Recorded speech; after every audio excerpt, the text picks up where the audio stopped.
Welcome top news today. From AP Rex Shuttershock. Standing alongside an array of American flags in the Ronald Reagan Building and International Trade Center on Monday, President Donald Trump outlined a foreign policy manifesto rife with contradictions. America will lead again, he said, though he has moved to withdraw the United States from the world stage. We do not seek to impose our way of life on anyone, but we will champion the values without apology, he added, though which values were unclear. Trump took a strong line on Russia and China, though he has repeatedly adopted Russian talking points and abandoned the Trans-Pacific Partnership, a trade pact that was designed to contain and counter Beijing's rising influence in Asia. We want strong alliances and partnerships based on cooperation and reciprocity, he said, though the White House has alienated its allies on every continent. And, perhaps most laughable, we will not allow inflexible ideology to become an obstacle to peace. On the same day, the president's nod to friendship and flexibility was undercut when 14 of the 15 members of the United Nations Security Council voted in favor of a measure, expressing deep regret at recent decisions concerning the status of Jerusalem.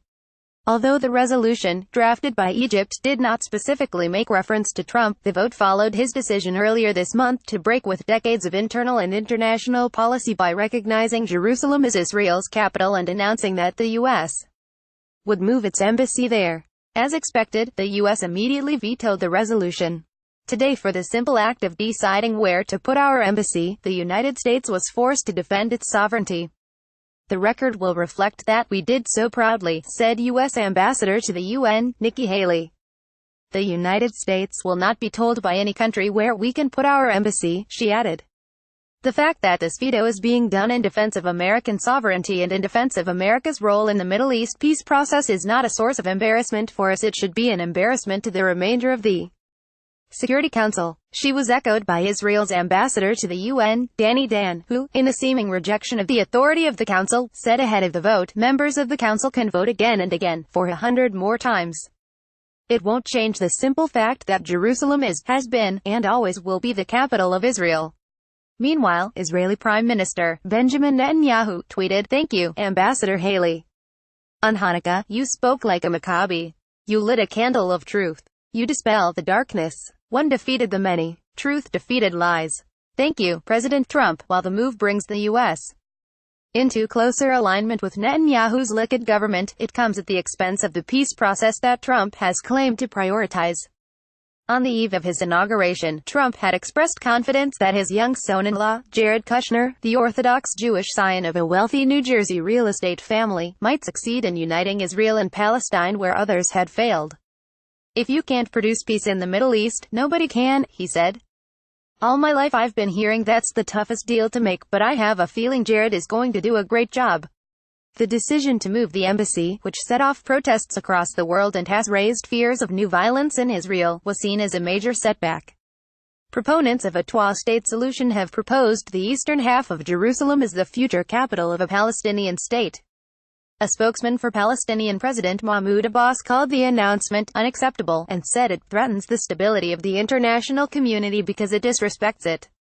The Palestinian Foreign Minister, Riyad al-Maliki, said he would call an emergency meeting of the UN General Assembly. With tensions mounting, Vice President Mike Pence postponed his imminent trip to the Middle East until January, citing the impending vote on the GOP tax bill.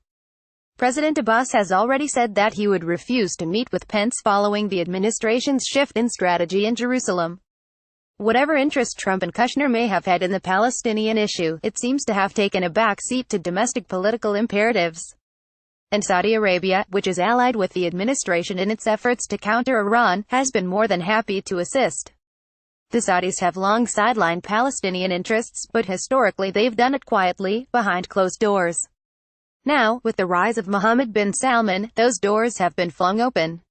Brookings Middle East expert Chris Meserole told Newsweek, referring to the ascendant crown prince, with whom Kushner has developed a close relationship. For the Saudis, this has always been an issue of optics rather than substance. But now they don't even seem to care about the optics, with Israel and Saudi Arabia bonding over their mutual dislike of Tehran and the U.S. working with both. The question of Palestinian statehood has been shunted to the side. When Salman recently urged Abbas to accept a more pro-Israel peace deal, as the New York Times reported earlier this month, Abbas rejected it out of hand. The White House denied that any such deal had been proposed. if the deteriorating relationship between the three parties was of any concern to the White House before instructing Haley to veto the UN resolution. There was no sign from Kushner or his team.